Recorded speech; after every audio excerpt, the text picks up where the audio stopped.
जिंदा रहो या जान जाए, जिंदा रहो या जान जाए, वोट उसी को दो जो लोगों के काम आए।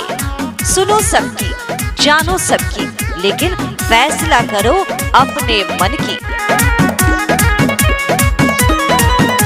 चिरैया विधानसभा के सान बाड़े हो, भैया गरीबवन के जान बाड़े हो, भैया गरीबवन। ये चाचा सुना, चिरैया विधानसभा के सान बाड़े हो, भैया गरीबवन के जान बाड़े हो। हाथ जोड़ी माथ झुकाई बेटावा तो हार हो। सुनो ये चाचा चाची, सुनो ये भैया, फुलवे पर बटन दबइहा।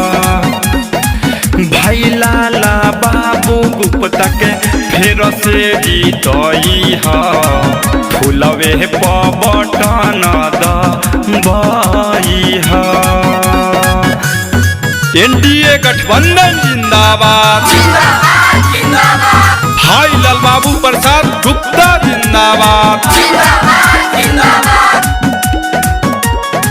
करेले जे वादा उ कमावा, करेले लाल बाबू भैया हो।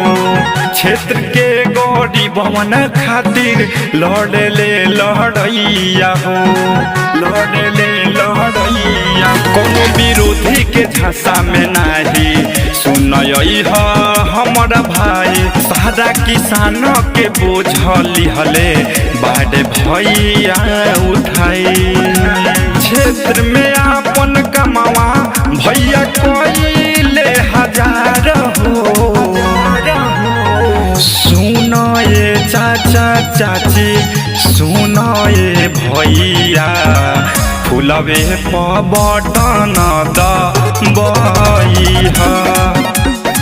भाई लाला बाबू गुप्ता के फेर से जीतइहा, फुलवे पर बटन दबइहा। कमल छाप जिंदाबाद, भाई लाल बाबू प्रसाद गुप्ता जिंदाबाद।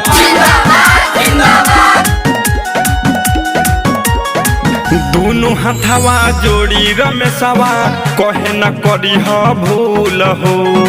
शहर गाँव सारा जोड़ी दिहले बानावाई के फूल हो, बानावाई के फूल हो। पूरा गौवा जवार देखी भैले फैन देखी इनकर कामवा। बड़े गौवे के राउर बेटा देहब चाचा चाची ध्यानवा। बीजेपी के झंडा लेके लगाई जय जयकार हो।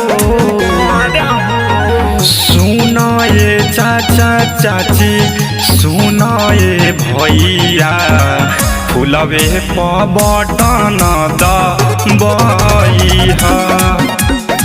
भाई लाला बाबू गुप्ता के फेर से जीतइहा, फुलवे पर बटन